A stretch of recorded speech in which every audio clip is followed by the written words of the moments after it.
Late review number 2. Here we go.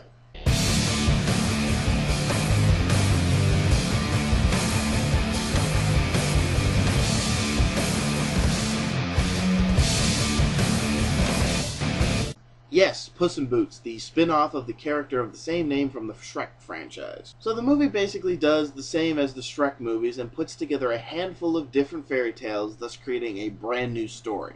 In this we get Puss in Boots seeking the golden eggs from Jack and the Beanstalk in order to clear his name from an event in his past. Now I was really looking forward to this movie. Puss in Boots is my favorite character from the Shrek franchise, and I felt he was very underused in the third and fourth movies. So when I heard that he was getting his own spin-off, I was actually pumped. And I gotta say, despite a few flaws, the movie really impressed me. I'll start with what I liked. First off, the voice acting is well done. Antonio Banderas was great as Puss. You can tell that he was tapping into his Zorro character once again. And both Selma Hayek and Zach Galifianakis do great jobs as well. Also really good is the animation. DreamWorks animation has definitely come a long way. The detail is astounding and the choreography in some scenes was superb.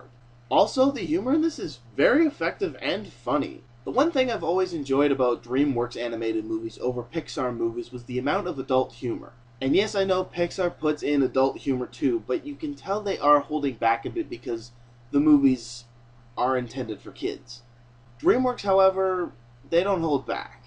And I'm not saying it's a flaw in Pixar movies because I love Pixar movies. I just respect DreamWorks for going that extra mile. And there are some jokes here that are going to go over the kids' heads. The last pro that I'm going to talk about is the score by Henry Jackman. It's such an exhilarating score, and when combined with Rodrigo y Gabriella's acoustic guitar, it's just amazing. Now on to the flaws of the movie. The biggest one is the predictability. Yes, I understand kids' films are known for being slightly predictable, but they didn't even try to hide it. And the other nitpick that I have is there was no swordplay in this. Puss in Boots is the cat version of Zorro, and there was barely any swordplay. It's not a deterrent from seeing the movie or anything, but I like swordplay. It's just a personal gripe that I have. Last thing that I'm going to mention is neither a pro or a con. It's just something I really feel like bringing up. Towards the beginning of the movie, about 20 minutes or so, there's a backstory scene. Now, most backstory scenes last about 3 to 5 minutes. Just something to explain a bit of the plot without slowing the movie down. Here, it felt like the majority of the movie. I'm not sure how long the scene actually was, but every scene after it was fast-paced and the movie seemed to just go like that after that scene. Which, in its own right, is a pro. The movie had an excellent pace. And I'm not saying that the backstory was boring. It was actually quite interesting and well written. It just felt like the longest part of the movie. So my question to you is, did it feel the same way to you, or did it feel the same pace as the rest of the movie? Comment below, let me know. I'm very interested in hearing what other people think.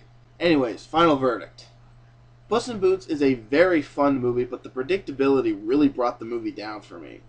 So I give Puss in Boots an 8 out of 10. So that is my review of Puss in Boots. If you enjoyed it, don't forget to subscribe. This is Beardmaster 180 reminding you that this has been my own personal opinion. You are in control of yours. Thanks for watching.